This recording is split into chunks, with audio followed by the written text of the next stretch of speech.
వరసిద్ధి వినాయకుని యొక్క కథ. అయ్యా, మేము రాజ్యాధికారము సమస్త వస్తు వాహనములను పోగొట్టుకొని ఉన్నాము. ఈ కష్టాలన్నీ తీరి పూర్వ వైభవం పొందేలాగా ఏదైనా సులభమైన వ్రతాన్ని చెప్పవలసింది అని ప్రార్థించాడు. అంతా సూతుడు ధర్మరాజుకు వినాయక వ్రతం చేస్తే కష్టాలు తొలగిపోయి సమస్త సౌఖ్యాలు కలుగుతాయంటూ ఇలా చెప్పసాగాడు. ఒకసారి కుమారస్వామి పరమశివుణ్ణి దర్శించి, తండ్రి, మానవులు ఏ వ్రతం చేయడం వల్ల వంశవృద్ధి పొంది సమస్త కోరికలు తీరి సకల శుభాలను, విజయాలను, వైభవాలను పొందగలుగుతారో అటువంటి వ్రతాన్ని చెప్పవలసింది అని కోరాడు.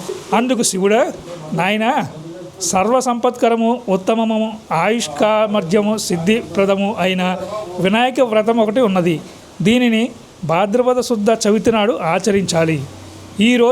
ఆ రోజు ఉదయమే నిద్రలేచి స్నానం చేసి నిత్యకర్మలు నెరవేర్చుకొని తమ శక్తి మేరకు బంగారంతో కానీ, వెండితో కానీ, లేదా కనీసం మట్టితో కానీ విఘ్నేశ్వరుడి బొమ్మను చేసి తమ ఇంటికి ఉత్తర దిక్కులో బియ్యాన్ని పోసి మండపాన్ని నిర్మించి అష్టదళ పద్మాన్ని ఏర్పరచాలి. అందులో గణేశుని ప్రతిమను ప్రతిష్ఠించాలి. అనంతరము శ్వేత గంధాక్షతలు, పుష్పాలు, పత్రాలతో పూజించి ధూపదీపాలను వెలగ, నేరేడు, చెరకు మొదలైన ఫలములను రకములకు 21 చొప్పున నివేదించాలి. నృత్య, గీత, వాద్య, పురాణ పఠనాదులతో పూజను ముగించి యథాశక్తి వేద విధులైన బ్రాహ్మణులకి దక్షిణాది తాంబూలములను ఇవ్వాలి. బంధుజనంతో కలిసి భక్ష్యభోజ్యాలతో భోజనం చేయాలి. మరునాడు ఉదయం స్నాన సంధ్యాదులు పూర్తి చేసుకుని గణపతికి పునఃపూజ చేయాలి. విప్రులకు దక్షిణ తాంబూలాలతో తృప్తి చేయాలి.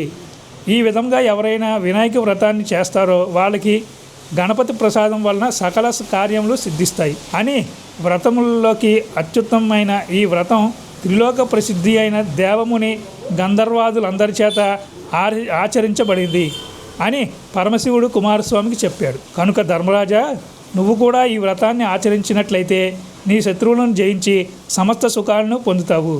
గతంలో విదర్భ యువరాణి దమయంతి ఈ వ్రతం చేయడం వల్లనే తాను ప్రేమించిన నలమహారాజును పెళ్లాడగలిగింది. శ్రీకృష్ణుడంతటి వాడు ఈ వ్రతం చేయడం వల్లనే శమంతకమణితో పాటు జాంబవతి, సత్యభామల్నే 2 కన్యలను కూడా పొందగలిగాడు. వరసిద్ధి వినాయకుని యొక్క కథ.